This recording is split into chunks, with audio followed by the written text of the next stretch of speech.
President Trump is meeting with Japan's prime minister at the White House. The meeting comes as Trump is threatening tariffs on some of America's closest allies. Let's bring in Karen Travers at the White House and Rachel Bade for more. Karen, what are the priorities of this meeting and what's at stake? You know, they have a very robust agenda for this meeting, President Trump and the Prime Minister of Japan. They're going to be talking about ways that they can work together on military cooperation to deter threats in the Indo-Pacific region. Of course, China will be at the top of that list. You're going to hear from the president talking about pushing economic investment here in the United States, something that he is doing with every world leader that he has been talking to and inviting here to the White House. They're also going to talk about ways that the two countries can work together to develop technology and also talking about energy exports coming out of the United States. But you mentioned tariffs, Diane, and that is very important because Japan was not part of that round of tariffs the president had been threatening.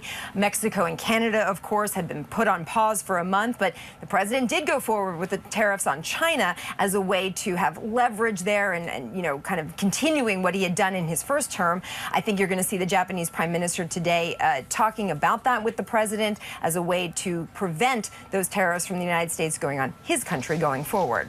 And Rachel, House Speaker Mike Johnson says House Republican budget talks will drag into the weekend. What does that tell you about how that's going? I mean, Diane, clearly they still have work to do. I mean, we were hearing yesterday from conservatives, people in leadership, more traditional Republicans, that they felt that this meeting at the White House was essential in terms of turning a corner, getting them on the same page, and that they were really close to ironing out this sort of budget deal to sort of lay out Donald Trump's agenda. But look, the devil's in the details here. This is really tricky stuff. Donald Trump came into the room and said he wanted a number of priorities that are really expensive. And you have conservatives who, frankly, want to make sure there are some sort of offsets, that they're not just going to add, $8 trillion to the national debt. So they are right now, though, I will say, racing against the clock. One thing that House Republicans have going for them is that Donald Trump has sort of allowed this little competition with the Senate right now. The Senate Republicans, they're about to release their own budget. And if they move forward with their own plan, it's going to look a lot different than what House Republicans want to do. So in a way that has actually helped sort of bring people together to move quickly. And Karen, Democratic lawmakers are demanding to meet with leadership at the Department of Education ahead of an expected executive order that they think will slash or eliminate it. Earlier today, lawmakers tried to get into the building, but security actually locked the doors before they could enter. What's the latest on that back and forth?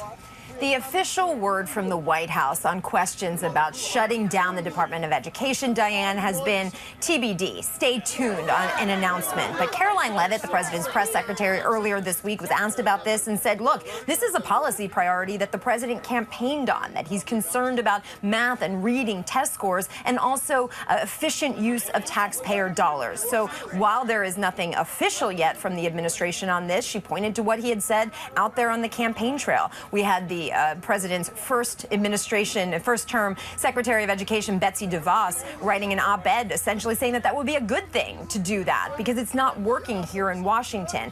We've also seen the administration move to dismantle the U.S. aid agency, taking that from 14,000 employees down to 300. So that can be a blueprint for what they would try to do at other agencies here in D.C.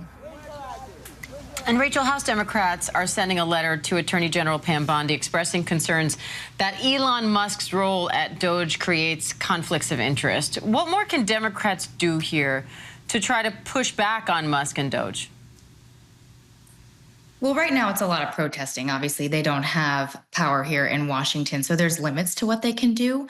I will say that it's not clear to me and to other senior Democratic strategists who have sort of worked on campaigns for a really long time that this is sort of the political message, winning political message that Democrats think it is. I mean, the reality is that when it comes to the federal bureaucracy, a lot of Americans think it's bloated. They support the idea of rooting out waste, fraud, and abuse. And I mean, there is concern, obviously, that Elon Musk is going to go in, he's going to cut benefits of some sort for Americans. If that happens, Democrats very much would have sort of a winning message, these strategists tell me, if they are calling foul on that. But when it comes to some of this other stuff, I mean, the reality is that foreign aid is not very popular with the American people. And so I have talked to Democrats who are actually warning their own party to tread carefully on this. They're concerned that, if you want to sort of win back swing districts, if you want to win back those sort of coalition of voters that you have to basically persuade to your side in order to sort of get back into the good graces and sort of win back the House, win back the Senate, and eventually win back the presidency, that this is not really the fight